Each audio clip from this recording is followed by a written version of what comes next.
हट जा। ओके, तो देखो सबसे पहले क्या है, हमें पीडीएफ बनाना है। तो पीडीएफ बनाने के लिए हम सबसे पहले डब्ल्यूपीएस ऑफिस को ओपन कर लेंगे। इसको गूगल प्ले स्टोर से भी डाउनलोड किया था हमने, यहाँ पे सर्च करके मैं एक बार मैं बता देता हूँ फिर। ये प्ले स्टोर, ठीक है, प्ले स्टोर हो गया। और ये डब्ल्यू पी एस नाम से लिखा, उसको सर्च किया तो ये जो ऊपर ऊपर का जो आ रहा है, इस पे जाके हम इसको अपडेट भी कर सकते हैं। कि मेरे को अभी अपडेट नहीं करना है तो मैं इस पे आ जाता हूँ दोबारा से अगेन डब्ल्यू पी एस पे। ये डब्ल्यू पी एस ऑफिस आ गया मैं, और ठीक है, डब्ल्यू पी एस ऑफिस पे आ गया मैं। और यहाँ पे ये इस तरह का कुछ होम पेज इसका आएगा, ठीक है। तो ये राइट कॉर्नर में ये जो प्लस का आइकन है, इस प्लस के आइकन पे मैं टैप करूँगा। टैप करने के बाद में ये पूछ रहा है क्रिएट न्यू में, आपके पास में अलग अलग ऑप्शंस आ रहे हैं। तो यहाँ से पीडीएफ बनाने के लिए आपको, अगर आपके पास पहले से कोई डॉक्यूमेंट अगर रेडी है तो आप पीडीएफ पे जाके टैप कर सकते हो। और अगर नहीं है, देखो मैं बता देता हूँ, ये पीडीएफ पे किया तो ये पूछ रहा है document to PDF, picture to PDF, या फिर किसी डॉक्यूमेंट को स्कैन करके, मतलब कैमरा वगैरह से, तो आपको पीडीएफ बनानी है।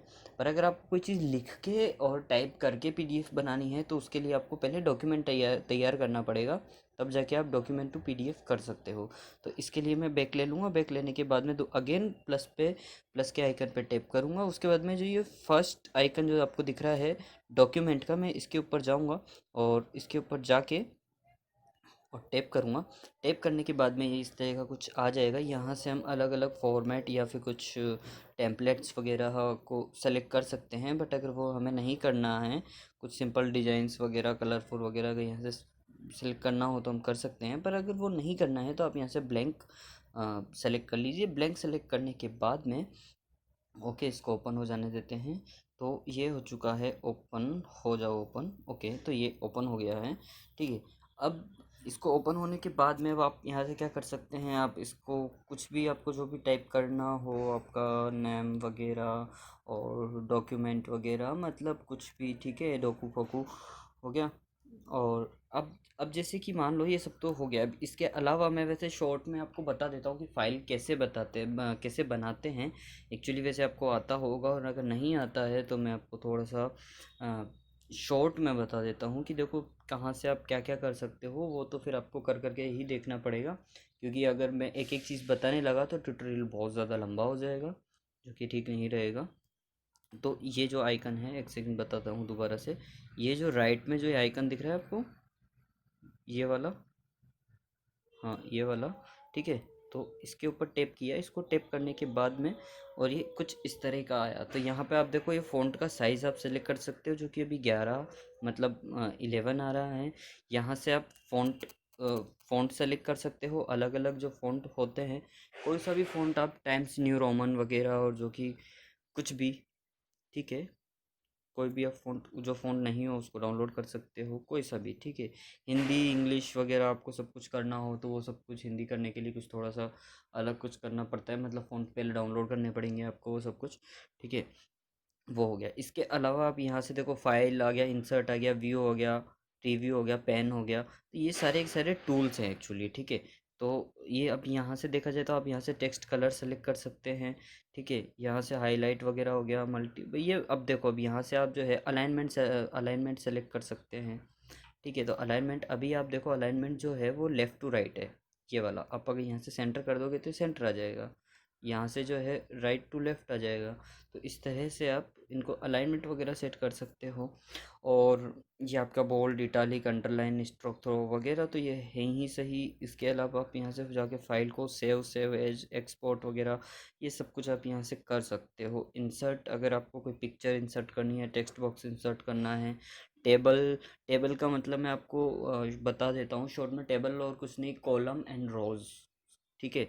मतलब कॉलम है और रो है। अगर इस फॉर्मेट में अगर आपको कोई डेटा अगर आपको इंसर्ट करना है तो आप उसको उसको आपको उस चीज़ को टेबल बोलते हैं। तो आपको एक टेबल लेनी पड़ेगी, कितने रोज़ लेनी है, कितने कॉलम्स लेने हैं, ये आपको सेलेक्ट करके और टेबल बनानी है। व्यू वगैरह में आप सब तो एक एक चीज़ें आप देख सकते हो। बाकी वैसे मोस्टली जो आपका काम है वो यहाँ पे होम पे हो जाएगा या फिर इंसर्ट पे हो जाएगा। बस इतना ही आपको ज़रूरत पड़ेगी, इसके आगे आपको ज़्यादा परेशान होने की ज़रूरत नहीं है। ये हो गया। इसके अलावा अगर आप देखोगे तो यहाँ पे जो ये तो के कीबोर्ड का आ गया आइकन, जिससे कि आप कीबोर्ड अगर यहाँ से टच करने से कीबोर्ड नहीं आ रहा है तो आप यहाँ से टच करके कीबोर्ड को ला सकते हैं। इसके अलावा ये जो आइकन दिख रहा है आपको, ये वाला ये मोबाइल व्यू के लिए होता है। तो कि मोबाइल में वो डॉक्यूमेंट किस तरह का दिखेगा आपको, ठीक है। इसके लिए ये आपको अगर मोबाइल व्यू ऑफ करके बनाओगे तो मतलब जनरली आप डॉक्यूमेंट किस तरह का बना रहे हो, जो कि मोबाइल में या कंप्यूटर में हर जगह वो किस तरह का दिखना चाहिए, वैसा व्यू आप यहाँ से उसको चेंज कर करके देख सकते हो, ठीक है। ये आपके अगेन फ़ॉन्ट वगैरह के लिए हो गया, फ़ॉन्ट कलर और फ़ॉन्ट साइज़ वगैरह वही सब कुछ है इसमें आ जाएगा। ये शॉर्टकट्स हैं एक्चुअली, ये अलाइनमेंट के लिए हो गया। अभी लेफ़्ट है, अगर आप इसको सेंटर कर दोगे तो जो भी आप लिखोगे वो सब कुछ सेंटर में आएगा। अभी पता नहीं है इसमें राइट में क्यों आ रहा है एक्चुअली, अच्छा वो मोबाइल व्यू की वजह से इस तरह का आ रहा होगा वो, ठीक है। इसको डॉक्यूमेंट को इसको यहाँ से यूँ करेंगे, जैसे मैंने मोबाइल व्यू किया और इसको मैंने ये सेंटर कर दिया तो ये देखो सब कुछ सेंटर में आ रहा है। तो वो मोबाइल व्यू ऑफ था तो इसलिए वो यहाँ पे दिख रहा था, उसको स्लाइड करना पड़ेगा क्योंकि वो पेज बहुत बड़ा होता है ना, मोबाइल की स्क्रीन छोटी होती है। यहाँ से आप पिक्चर ऐड कर सकते हैं और यहाँ से प्लस करके आप वही टेबल का मैं मतलब इस देखा जाए तो शॉर्टकट्स हैं, बाकी सब कुछ आपको अगर जाना है तो आप यहाँ से अच्छे से व्यू को देख सकते हैं। अब मान लीजिए आपका सब कुछ हो गया है और आपने मैं एक एक काम करता हूँ, मैं आपको एक टेबल ऐड करके बता देता हूँ, ठीक है। तो आपने जैसे मान लो ये 3 की टेबल ऐड कर दी, ठीक है। 3 की नहीं एक्चुअली 3 कॉलम हो गए, रो भी मैं इसमें 2 रो कर देता हूँ। अच्छा 2 कॉलम्स एंड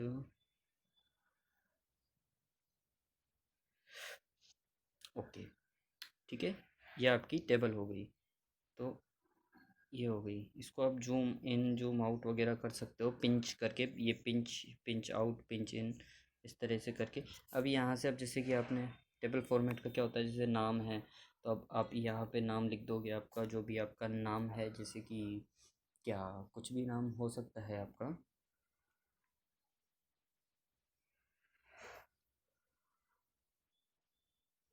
ठीक है। कुछ भी नाम हो सकता है, आपकी एज आप यहाँ पे लिख सकते हो, तो एज आपकी यहाँ पे आप लिख सकते हो कि आपकी एज जो है वो मान लीजिए 25 है। और बस ये हो गया, ये इस तरह का डेटा आप टेबल में इंसर्ट कर सकते हो। इसके अलावा आप जैसे कि मान लो आपका जो डेटा है वो कंप्लीट हो चुका है, आपने आपका जो है डॉक्यूमेंट है वो कंप्लीट कर लिया है, आपने बना लिया है। अब आपको सेव करना है, ठीक है। तो सेव करने के लिए आप यहाँ से पहले तो डन कर दीजिए। डन करने के बाद में ये देखो सेव का जो फ्लॉपी का बना हुआ आइकन आ रहा है, यहाँ से आप जाओगे। अब ये पूछेगा कि फ़ाइल को आपको सेव कहाँ पे करना है, ठीक है। WSPS क्लाउड पे करना है या फिर आपका कोई क्लाउड स्टोरेज है वहाँ पे करना है, माय डॉक्यूमेंट्स के करना है या फ़ोन पे करना है। आपको जहाँ भी करना हो आप कर सकते हो। मैं फ़ोन पे जाके सेलेक्ट कर लूँगा और कहाँ पे कौन से फ़ोल्डर पे जाके सेलेक्ट करना है, मान लीजिए मुझे कोई सा भी एक फ़ोल्डर सेलेक्ट करना है तो मैं यहाँ से कोई फ़ोल्डर सेलेक्ट कर लूँगा। जैसे कि मान लीजिए मेरा फ़ोल्डर मैं सेलेक्ट कर लेता हूँ,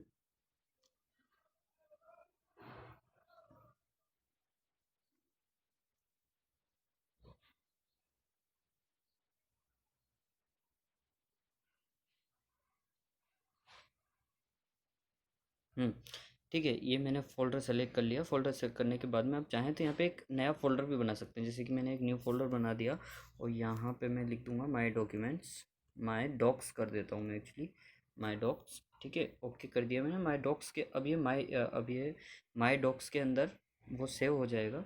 तो माय डॉक्स के अंदर आपको सबसे पहले माय डॉक्स आपको सेलेक्ट करना है, ये माय डॉक्स, ठीक है। माय डॉक्स के अंदर आप चले गए, ये ऊपर आप ये देखो यहाँ पे ये फ़ोल्डर फ़ोन हिमांशु और फिर इसके बाद में इस तरह से आपका माय डॉक्स, तो ये आपका फ़ाइल लोकेशन हो गई। फ़ाइल लोकेशन के बाद में आपको यहाँ से फ़ाइल का नाम सेलेक्ट करना है।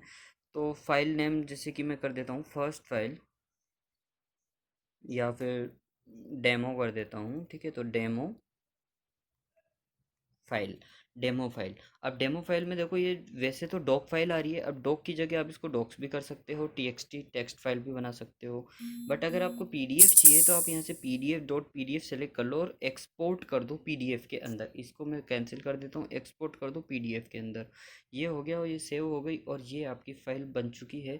ये तो आपका हो गया डॉक्यूमेंट 1, ठीक है। और आपका जो फाइल है जो आपकी फ़ाइल है उसको भी मैं बता देता हूँ, इसको हम डिस्कार्ड कर देंगे, उसको सेव करने की ज़रूरत नहीं। डॉक्यूमेंट को हमने सेव नहीं किया, हमने PDF को सेव किया था क्योंकि हमने वहाँ पे .pdf कर दिया था।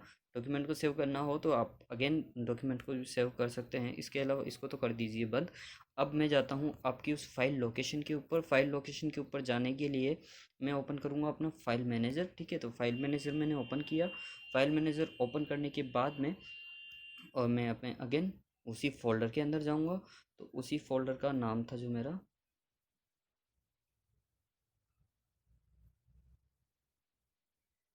ओके ये रहा। इस फोल्डर के अंदर ये रहा माय डॉक्स करके मैंने फोल्डर बनाया था। इस फोल्डर में ये demo file, demo dot file, वो सॉरी डेमो फाइल नाम से मैंने पीडीएफ बनाई थी। इस पीडीएफ के ऊपर मैं टैप करूँगा और ये पूछ रहा है आपको कहाँ से ओपन करना है। आपको प्रिंट करना है, मतलब मेरा प्रिंटर है, या फिर आपको जो भी है आपको क्या करना है। तो यहाँ से मैं जस्ट वंस कर दूँगा या ऑलवेज कर दूँगा। इसको मैंने ओपन किया और ये ओपन हो जाएगा अभी। हाँ, ओके ये पीडीएफ आपकी ओपन हो चुकी है जो कि आपने बनाई थी। तो बस इतना ही करना है। इसके बाद में मैं इसको कर दूंगा बंद